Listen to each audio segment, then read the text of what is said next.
Okay, I think it's time, 11 a.m. Eastern. Good morning, everyone. Good afternoon. My name is Cherry Kubota. I'm a professor at the Ohio State University. I'm doing this host role of the Indoor Ag Science Cafe. If you are new to this platform, this is I would say, informal forum. We record, but it's basically designed to have a knowledge exchange, information exchange that is relevant to controlled environment agriculture.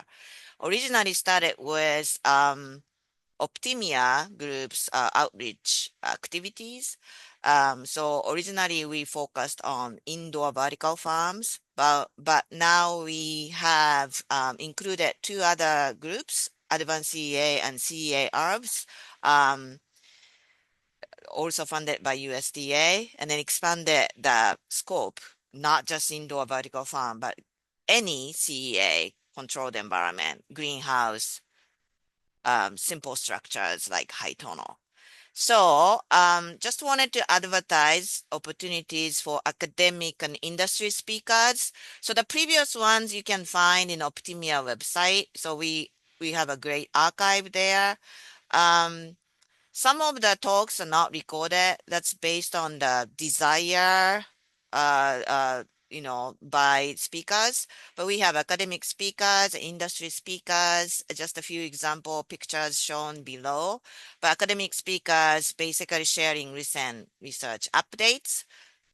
Some of them are published information, some of them are sort of synthesized information of multiple publications, or some of them could be a preliminary information, working on publication now type of information.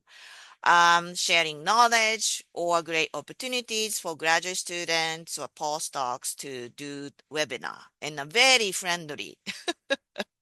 I'm very friendly. I'm not accusing anyone or criticizing, or might do sometimes, but I don't do that.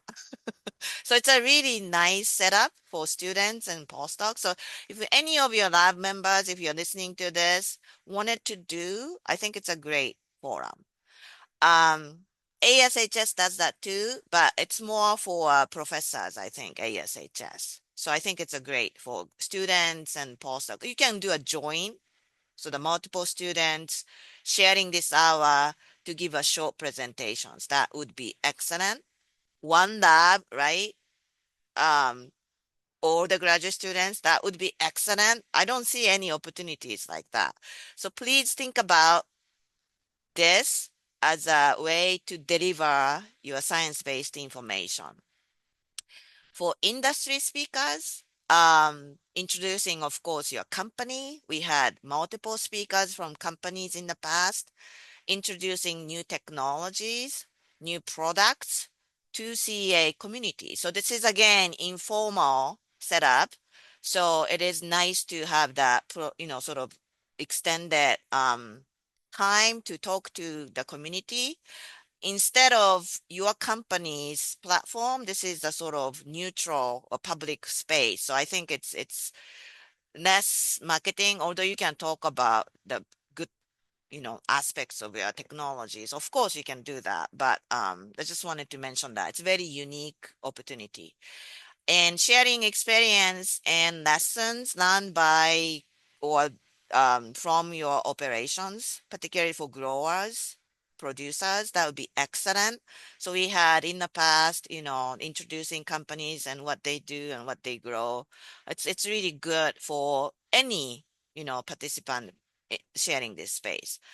Um, Also, some pre-competitive topics for collaboration. I think it's a great way to get connected with others, sort of common issues. So it's not proprietary information, but everyone's issue, pre-competitive. So the starting point, that would be great. So the opportunity is available for that kind of exercise. So if you have suggestions, recommendations, self-nominations, please contact me, Cherry Kubota at Ohio State University. You should be able to find my email, but I can type my email if you don't have that. All right. So that's a sort of advertisement as the first cafe after summer break. So we have open, quite open schedule this year. I didn't work really hard enough yet to fill up the schedule. Wanted to mention this first and then start filling the schedule. All right. So today we have, wonderful, wonderful speaker, Dr. Kellie Walters, University of Tennessee, Knoxville. This talk is hosted by CEA HERB group, and then she's gonna talk about germination of herb seeds. So I'm gonna stop sharing and then have Dr. Walters here to start sharing her presentation. Thanks, Cherry, for the introduction. Yeah, and thanks everyone for being here today. Or if you're watching this recording later, thanks for watching. My name is Kellie Walters, and I'm an assistant professor at the University of Tennessee in Knoxville. And I'm slightly changing the title a little bit. I didn't email it to Cherry in advance. I was asked to talk about herb germination, but I kind of wanted to expand that a little bit. So we did one study on germination that we're going to talk about, but I really want to focus on having a strong start in herb production. So that propagation phase. And yeah, that's what we're going to talk about today. We're doing more than just research on that propagation stage. So towards the end of the talk, I want to give you a hint of some of the ongoing research and the lines of inquiry that we have going on through the CEA HERB grant that is not related to propagation. So, today's presentation, first we're going to talk about sowing density. So starting off, you have to sow the seeds. This study was brought on by, it wasn't originally part of the CEA HERB grant, but I get questions like, okay, you did this study, you sowed 1 seed per cell. Is this really applicable? Should I sow more than 1 seed per cell? What exactly should I do? So we had 3 undergraduate students working on the sowing density study to answer that question. Then we move on to germination. So dark germination. Again, this stemmed from questions that we had about different research we had conducted in the past. Okay, you sowed that seed and you watered in the seeds. You placed them right on a greenhouse bench or right under lights in your vertical farm. Should you do that? Should they be grown in the dark for a little bit? What exactly, is the best route to go? So this study was designed to answer that question. And then kind of to round out, sorry, I just developed this cough this morning. Then to round out, okay, we sowed the seeds, germination, light intensity during propagation. So this light intensity work is older work that I did when I was at Michigan State in Roberto Lopez's lab, but I thought that would kind of round out the storyline of this starting the plants off well. And then that will also lead into some of our ongoing work that's not necessarily related to the young plant production stage, but can give you a hint of what is our lab working on and what directions are we going in to facilitate discussions, or if there's any collaborations anyone is interested in. So starting off, should we sow 1 seed per cell? So this work, the basal work was done by Griff Hagen here. And then we had 2 other students, Akela Martin and Lauren Carver, who did some of the other herb work, and they were supervised by Spencer Givens. Whoops. Okay, so sowing density. How many seeds should you sow per cell? So the objective of this study was to determine the optimal sowing density to maximize the plant quality and yield of culinary herbs. So what we did was we sowed 1, 5, 10, 15, or 20 seeds per cell. And the propagation time depended on the crop. So we grew Italian largeleaf, basil, red rhubarb, and then we also grew cilantro, parsley, and sage. And you can see the propagation times here. And propagation was done in an ebb and flow hydroponic system in a common greenhouse environment. So after this propagation stage, then we transplanted them into VAFT hydroponic systems. And you can see the different finishing times here for the various crops. So again, all grown in a common greenhouse environment. So what we found was, we'll first talk about basil. So basil cell fresh mass, so cell, if we have 20 seeds per cell compared to 1 seed per cell, basil cell fresh mass increases with increased sowing density, which we would expect, right? So here again, as we increased that sowing density from 1 to 20 seeds per cell, we had greater yields per unit area of our greenhouse production. So yield is, primary factor for production, but some of other things to take into consideration. Individual plant mass decreases with increasing sowing density. So you can see here with when there was 1 Italian large-leaf basil seed per cell, that dry mass, again, this was dry, so we did this afterwards, but it's a proxy for fresh mass. That dry mass was about 1 gram for that 1 plant, versus when we sowed 20 seeds per cell, the individual plant dry mass was about 0.2 grams. So much smaller individual plants overall when you had more seeds per cell. As sowing density increases, stems are thinner. So if you have 1 seed per cell, you have a thicker stem than if, again, you have more seeds per cell. Is this necessarily a problem? Maybe not. If you're cutting off those plants and putting them in a clamshell, maybe that doesn't matter. If you're moving plants around and you're starting having that floppiness, like you can see in a couple of these pictures, because there is that stretch and the stems are thinner, that could be a problem, but it depends on what you're interested in. And yeah. Another quality parameter to take into consideration is this leaf to stem dry mass ratio. So what we did was we separated out all the individual plants in each cell, and we separated the stems from the leaves. As the sowing density increased, a bigger proportion of that biomass was allocated towards the stems compared to the leaves. So what does that mean? As we have a greater sowing density, the biomass, the plants, the harvestable yield is stemmier. And you don't really want to eat basil stems, you want to eat leaves. So that's something to take into consideration. From a quality perspective, you're going to have more stems as you increase that sowing density. So for basil, before we move on to some of the other crops, the bottom line is basil sowing density. You're balancing yield and crop quality. So again, as we increase that sowing density, we increase yield up to 20 seeds per cell, but they were also stemmier and thinner stems that could cause the plants to flop over. Okay, other crops, we grew sage, cilantro, and parsley. And here's some pictures of these here. And what we found was that compared to basil, we started to see a kind of a plateau in yield near or before 20 seeds per cell. And this was crop dependent. So you can see sage with that green line there started to plateau around 10 seeds per cell. So it didn't really matter if we sowed 10 seeds or 20 seeds, we had a similar yield. So from a seed saving perspective, seeds are relatively inexpensive compared to all of the different, or at least herb seeds are compared to different production costs, but still, 10 seeds per cell yielded a similar fresh mass to 20 seeds per cell. Some of the quality parameters, stem diameter decreased as we increased our sowing density, but then it started to plateau again.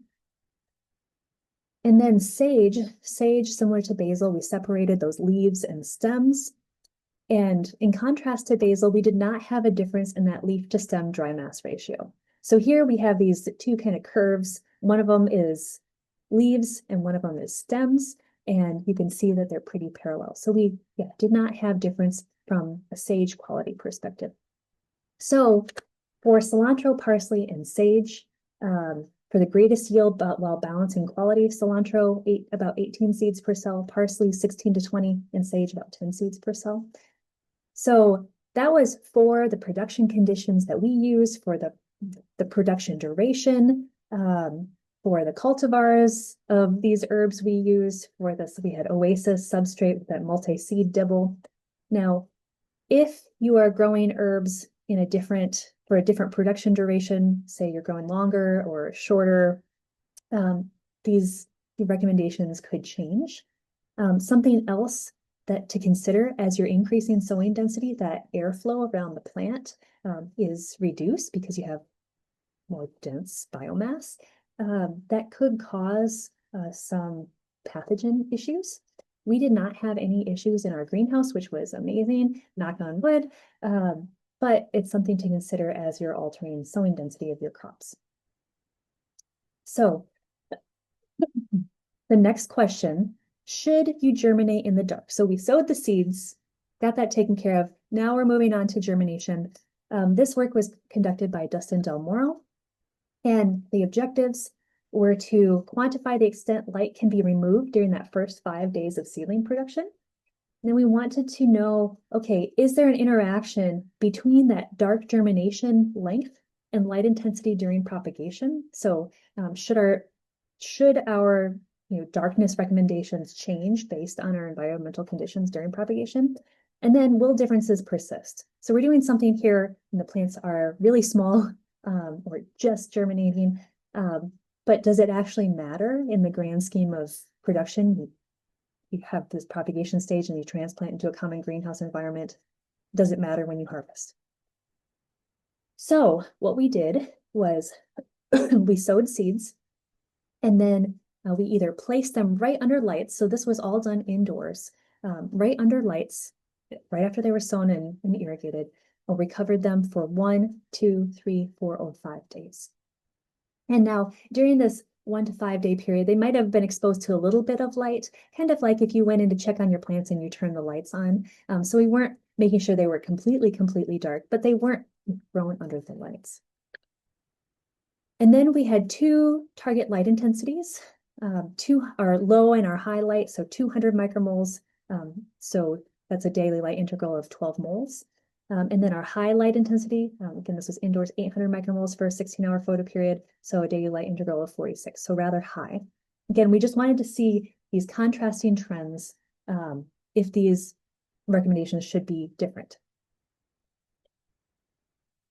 I also want to point out seedling production versus finishing. So when we are focusing on this propagation stage, this plant may take up this amount of area versus when it's transplanted, or that cell, when it's transplanted into a common greenhouse environment or indoor environment, can take up this much space. So if we focus on this young plant production, we can fit many more seedlings in that same production area. And so we can spread that cost out across many more plants. In this just example, this isn't exactly what we used for our research. This example, we can fit 36 seedlings in the same space as 1 finished plant. And say our propagation time is 2 weeks versus 3 weeks for finishing, then we can take that time into account, we can fit 54 plants in that same production area. So again, a case for really focusing on this young plant stage where we can spread the cost out across many more plants. So again, reminder, 5 different days covered in high and low light intensity during the propagation phase. And then we transplanted these seedlings into a common greenhouse environment, into raft hydroponic systems. And what we found was that when the plants were just placed directly under the light or covered for up to 2 days, we had similar mass. So they were, again, placed under the light or covered for 2 days. You can see differences here that those dark blue bars are when the plants were grown under lower light versus the light blue was higher light, which we would expect, more light, more biomass, higher yield. As we covered the plants for 3 days or longer, what we found was that under low light, when the plants were grown then under 200 micromoles, there was no difference in the fresh mass at transplant, so when they were 2 weeks old. But when they were grown under that higher light intensity, we start to see a decrease in fresh mass at transplant. Okay, so this was at transplant. We transplanted them into that common greenhouse environment, and what happened? So a lot of these trends persisted through finishing. So again, with that low light intensity, no differences between placing them directly under the light or covering them for 5 days.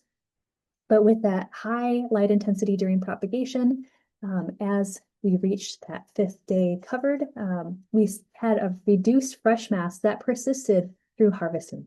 So those early stages, those early days did make an impact on that harvestable yield after greenhouse production. Another parameter that we measured a bunch of different parameters, but I'm giving you the highlights, was kind of stretchiness. And we quantified this by measuring hypocaudal length.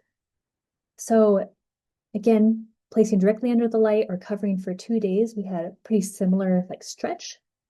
But as those seedlings were covered longer, they started to stretch more. They were leggier. Now, this was a bit of a problem. And one of the reasons why we decided to measure this is because when you're trying to get those seedlings out of and separated to transplant, if they're leggy, they can cross over each other, and it's really difficult to separate them from a human labor perspective, or if you're trying to automate, the machine could have difficulties separating those plants.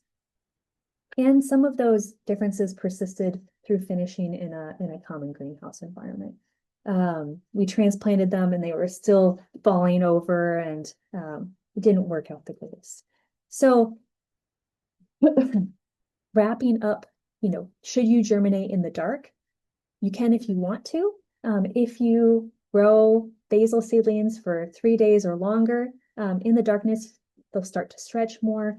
And especially if you use that high light intensity, you could have an impact on yield. Now, if you have a light intensity of around 200 micromoles, again, that didn't impact yield.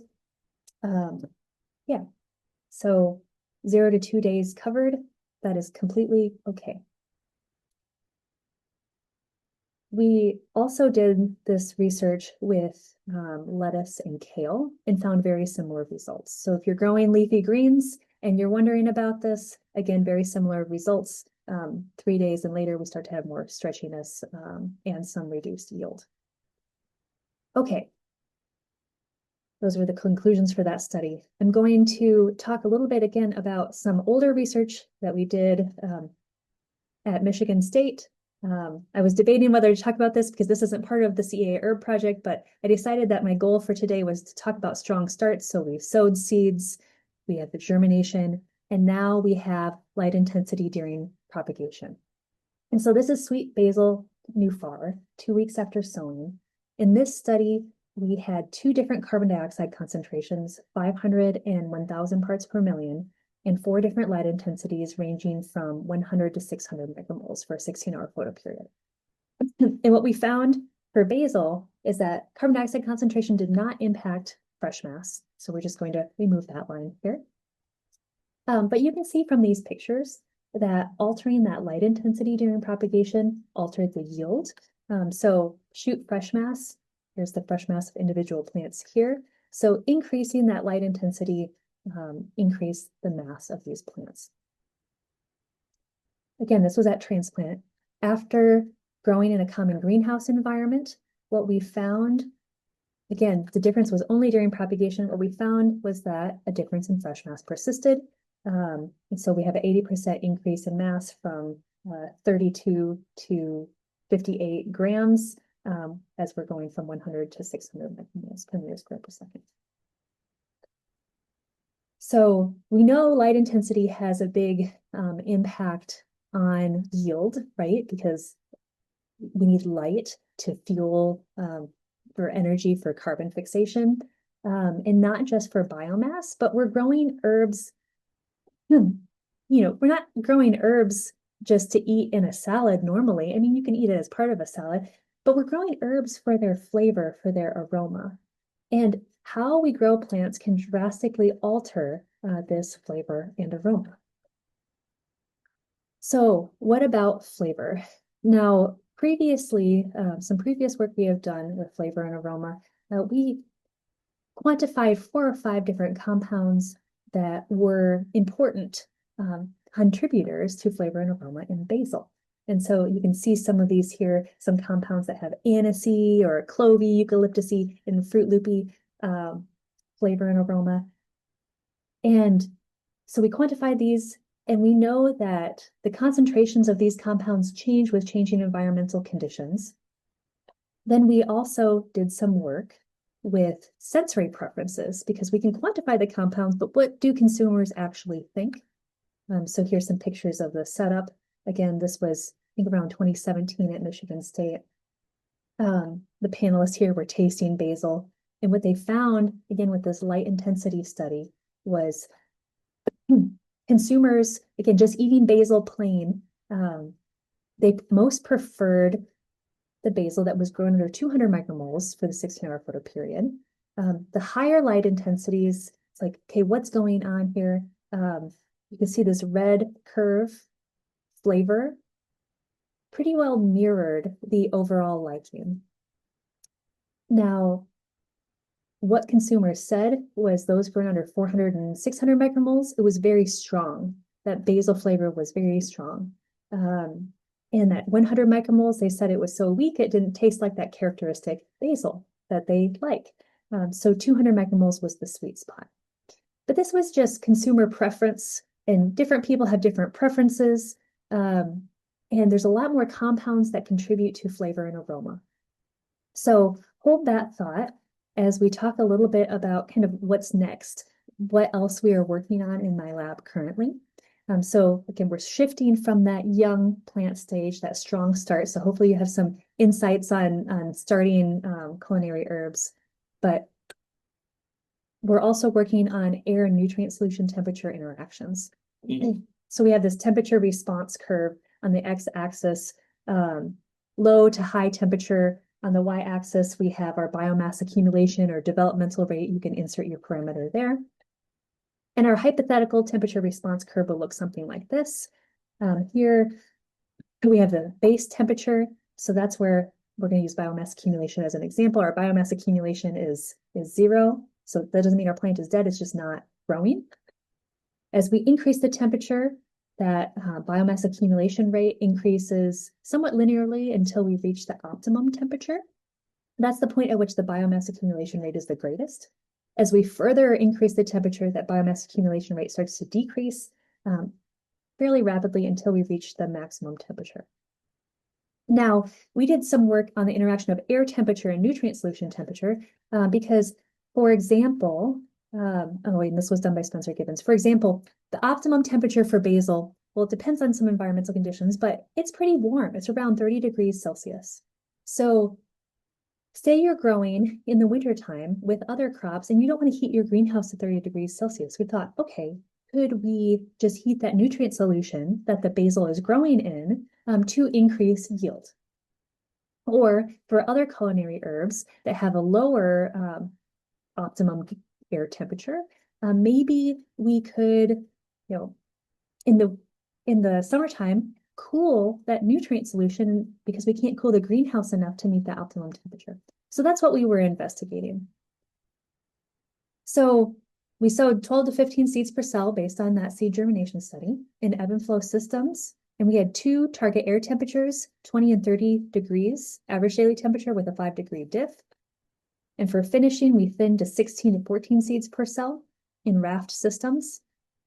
And for finishing, again, we had those 2 air temperatures, 20 and 30 targets, and nutrient solution temperatures ranging from 15 to 35 degrees Celsius.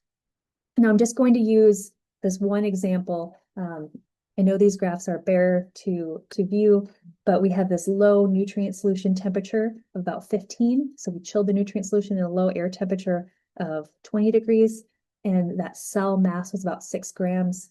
As we increase, if we heat the nutrient solution temperature a little bit to 25 degrees, we had an increase of about 7 grams in fresh mass. If we further increase that nutrient solution temperature to be more towards the optimal basal temperature, we had a decrease in mass. So when the air temperature was about 20 degrees, when the air temperature was low, slightly heating that nutrient solution was beneficial, but heating it too much was not beneficial for biomass. Now, if we have a high air temperature of about 30 degrees and a nutrient solution temperature of about 25 degrees, our cell mass is about 30 grams. If we chill the nutrient solution temperature, as we would expect, mass is less. But if we heat it up, it's pretty similar. So if the air temperature is around the optimal temperature for basal biomass, there's no need to heat or cool that nutrient solution temperature. Okay, so that's the fresh mass story. Now, the next piece I'm going to go into is kind of what we're working on in our lab now. So again, what about that flavor? How is altering this temperature influencing that flavor, that aroma? So we're quantifying the compounds, the volatile compounds that contribute to the flavor and aroma. And we identified over 54 compounds that we then investigated, okay, what is actually different due to temperature? And so this is a lot here. All you have to take away is light green, or this green color is a low air temperature, and the purple and pink is a high air temperature. And we can see in this plot here that we start to have separation. So we're taking all of this data from over 54 different compounds and trying to figure out, okay, what is different? What is causing some of these differences? So we take these and we look at, okay, what compounds are causing them? And so here on the right, we can see a list of these compounds that are VIP compounds. So 1-octanol, it contributes a more fresh or an orange rose, slightly sweet flavor and aroma. So not something that we'd be like, oh yeah, that's characteristic of basil, but it changes due to that growing, that production temperature. Transmethylcinnamate, so as you would think, maybe a little bit of a cinnamony, strawberry, sweet, balsamic. And then we have eugenol and linalool, a couple of the compounds that we do associate with basil more closely. But again, we wanted to see what is different due to temperature. So then we can take these important compounds and kind of cluster them. Okay, due to air temperature and nutrient solution temperature, which ones are increasing, which ones are decreasing, which ones are correlated with each other. And then we selected some that are different to quantify. And so again, this is a lot to see, and it's not really, the details of it aren't super important right now. But we're going to take some of these and take this in mind when we do sensory evaluation. So we know, okay, what compounds are actually different? What do consumers perceive? What do they prefer? And can we tie that back to some of our lab analyses? So what is next? So Samson Humphrey, who's on this Zoom today, is working on a couple of projects. He's a PhD student, age-based changes. So as you know, if we have a microgreen versus a full plant, as that plant grows, those volatiles will change over time. There'll be different physiological changes, yield and morphological changes. So he's kind of quantifying that with a couple different light intensities. And he's also going to be working on, or doing some work right now, on end of production lighting. Right now, he's very focused on UVB radiation. And we're interested in, okay, can we do something to improve that post-harvest longevity? Now, we know basil is sensitive to chill injury. How are the volatiles in the plant going to change if we have different strategies to different levers to pull? So that's some of what we are working on now. Again, the CEA HERB project has a few different areas: marketing economics, the production, post-harvest food safety, and plant protection area. And then we're also, extension information. And I'd like to thank, of course, the SCRI project, CEA HERB, but also all of these other organizations that have supported our research, and the different students and lab members who have worked on these projects in large roles or small roles. Yeah. And with that, hopefully there is time for questions, even though we had those computer difficulties. Well, thank you so much, Kelly. It's very interesting from establishing plants all the way to the quality of herbs. So thank you for sharing.